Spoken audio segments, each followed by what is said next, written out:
కొట్టే కారం రంగు రుచి ఆచి కారం పొడి. ఇవాళ పెద్దలు మాజీ మంత్రివర్యులు శ్రీ హరీష్ రావు గారిని ఈరోజు ఫోన్ ట్యాపింగ్లో ఏదో విచారణ పేరిట వారు నిన్న రాత్రి అక్కడ సిద్దిపేటలో ఉంటే అర్జెంటుగా ఆగమేఘాల మీద మీరు పొద్దున్నే రావాలా అని చెప్పి రాత్రి 9 గంటలకు నోటీస్ ఇచ్చి పొద్దున్న 11 గంటలకి హరీష్ రావు గారిని రమ్మని ఆదేశిస్తే ఈ దేశంలో ఉండే చట్టాలు, న్యాయ వ్యవస్థ, రాజ్యాంగం వీటి మీద గౌరవం ఉన్న ఒక పౌరుడిగా, ఒక నిబద్ధత కలిగిన నాయకుడిగా రాత్రికి రాత్రి వాళ్ళ పొద్దున నిజానికి ఆయన కార్యక్రమాలు ఉన్నాయి సిద్దిపేటలో, అవన్నీ రద్దు చేసుకొని ఈరోజు రాత్రికి రాత్రి హుటాహుటిన బయలుదేరి వచ్చి దాదాపు రాత్రి 12 గంటలకు హైదరాబాద్ చేరుకొని వాళ్ళ పొద్దున ఉదయమే మళ్ళీ తిరిగి విచారణకు హాజరైనారు. కానీ ఈ విచారణ చూస్తూ ఉంటే ఈ గవర్నమెంటు, ముఖ్యంగా కాంగ్రెస్ పార్టీ యొక్క వైఖరి చూస్తుంటే గతంలో చెప్తారు తాను చెడ్డ కోతి వనమంతా జరిపిందంట. అట్లాగా రేవంత్ రెడ్డి గారు ఆయన గతంలో దరిద్రపు కొట్టు పనులు చేసిండు కాబట్టి, దొంగ పనులు చేసి దొరికిపోయిండు కాబట్టి, డబ్బు సంచులతో దొరికిన దొంగ కాబట్టి అందరూ కూడా అదే బుద్ధులు ఉంటాయి అనుకునే ఒక పద్ధతుల్లో ఆయన వ్యవహారం కనబడతా ఉంది. ఆయన కంటిన బురద అందరికి అంటాలని చెప్పి ఆయన పాపం తాపత్రయపడుతున్నాడు, తహతహలాడుతూ ఉన్నాడు. రేవంత్ రెడ్డి గారి గవర్నమెంట్ రాగానే, కాంగ్రెస్ గవర్నమెంట్ రాగానే ఈ దోపిడీ స్టార్ట్ అయింది. ఎప్పుడు స్టార్ట్ అయింది? ఫిబ్రవరి 24 నుంచి స్టార్ట్ అయింది. ఫిబ్రవరి 20 రోజు ఎంక్వైరీ డేటు ఒక 385 కోట్లది టెండర్ పిలిచిండ్రు. అప్పుడు ఇంకా ఈ సైట్ విజిట్ ఇది పెట్టినట్టు లేరు, అందుకే అప్పుడు కూడా లెస్లనే పోయింది. తర్వాత ఇంకొక టెండర్ పిలిచిండ్రు మేలో, అది కూడా లెస్లనే పోయింది. Godavari Khani RGOC1, RGOCP3 mine, ఈ రెండు కూడా ఇంకా అప్పటికి దిక్కుమాలిన దంద మొదలు కాలే. ఆడికెళ్ళి మొదలైంది కథ.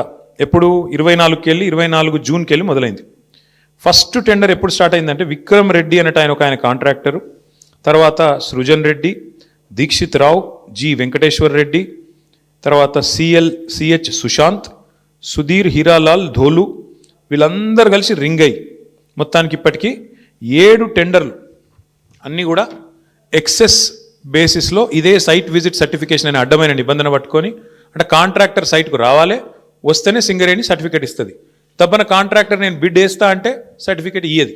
సృజన్ రెడ్డి ఫోన్కు ఆయన బెదిరింపులకు లొంగకపోతే వినకుండా ఎక్సెస్ ఇప్పటికీ గతంలో -10, -22లో పోయిన టెండర్లు ఇవాళ డైరెక్ట్గా సృజన్ రెడ్డి కంపెనీకి 207 కోట్ల కాంట్రాక్టు ప్లస్ 12%కి వచ్చింది. శోధా కన్స్ట్రక్షన్స్ అనే కంపెనీ సృజన్ రెడ్డిది, అలా భార్య పేరు ఉంటుంది అందులో. ఇది వాస్తవమా కాదా దయచేసి మీరు తెలుసుకోండి, కాపీ కూడా మీ అందరికీ ఇస్తాను, మీరు కూడా తెలుసుకోవచ్చు. అట్లాగే వీళ్ళందరూ ఇప్పుడు GVR, CH సుశాంత్, దీక్షిత్, ఇదంతా ఒక రింగు ముఠా. ఇది ఈ ముఠాకి నాయకుడు సృజన్ రెడ్డి, రేవంత్ రెడ్డి బావమరిది, వీళ్ళందరూ కలిసి వేసిన రింగు టెండర్లు. ఇది నిన్న హరీష్ రావు గారు బయట పెట్టిండు. ఏమన్నాడు హరీష్ రావు గారు నిన్న? 9 ఒక్కటే రద్దు చేస్తే సరిపోదు బట్టి గారు, మరి నీకు తెలియకుండా జరుగుతున్నాయి ఇవన్నీ, ఇవి కూడా రద్దు చేస్తావా లేదా అన్నాడు. దాంతోనేంది ప్రభుత్వం లిక్కిపడ్డది. ఓహో మా దొంగతనం బయటపడుతుంది కాబట్టి ఏం చేయాలి? హరీష్ రావుకు నోటీసు, నేను సాయంత్రం నోటీసు, పొద్దున ఎంక్వైరీ. ఇది మొదటిసారి కాదు. ఇటువంటి జోకర్ గాలని మస్తు చూసినాం భయ్యో.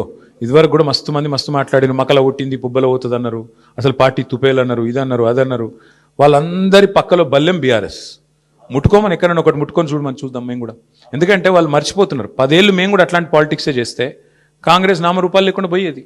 ఇవాళ పాపం ఆయన అక్కసు, ఆయన బాధ అంతా ఏంటంటే ఆయన పాపం కాంట్రాక్ట్ పద్ధతిలో, అవుట్సోర్సింగ్ పద్ధతిలో సీఎం అయిండు పేమెంట్ కోటాలో. ఆయన బాధ అంతా ఏంది?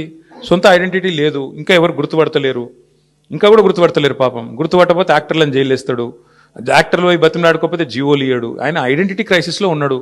ఆఖరికి ఏదో హార్వర్డ్ పోయి చదువుకుంటాడట, మరి చదువుకొని వచ్చి ఏం చెప్తారో తెలియదు నాకు. కానీ ఇప్పుడు హార్వర్డ్ పోయి చదువుకున్నాకైనా మరి లాగుల తొండలు, లేకపోతే అదేంది మెడల పేగులు, ఇవన్నీ బంద్ అయితే అని ఆశిస్తున్నాం. గుడ్లు వీకుడు ఇవన్నీ బంద్ అయితే మంచిది. ఆడపోయినాక కూడా మరి ఇప్పుడు ఇంగ్లీష్ వచ్చిన వాళ్ళని తిడతాడు, నాకు ఒకటి తెలియక అడుగుతా. ఇంగ్లీష్ వస్తే ఆయనకి ఏం బాధనో నాకు తెలియదు. కానీ చిన్నపిల్లలు కూడా ఇవాళ రేపు అందరు బళ్ళల్లో, గవర్నమెంట్ బళ్ళల్లో కూడా మా అక్క నేతృత్వంలో మొత్తం ఇంగ్లీష్ పాఠశాలలు పెట్టినాం. అందరు ఇంగ్లీష్ నేర్చుకుంటాను. మరి ఈయన హార్వర్డ్ పోతాడు. ఈయన మరి అక్కడ వాళ్ళు ఏం చెప్తారు, ఈయన ఏం వింటాడు, ఈయనకి ఏం అర్థమవుతుంది?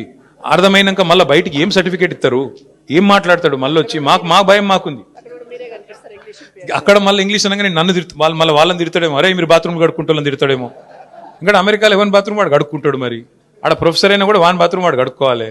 కాబట్టి మరి ఈయన పోయి ఏం నేర్చుకుంటాడు, ఏమవుతుంది చూడాలి. మరిగా 30 తారీఖు నాడు నేనైతే అనుకుంటున్నా రేవంత్ రెడ్డి గారు కొత్త మనిషి వస్తాడేమో. ఆ కొత్త మనిషి ఏమైనా కొత్త మాటలు ఏమైనా చెప్తాడా, మళ్ళీ గదే చెత్త మాటలు చెప్తాడా చూద్దాం. తెరకొట్టే కారం రంగు రుచి ఆచి కారం పొడి.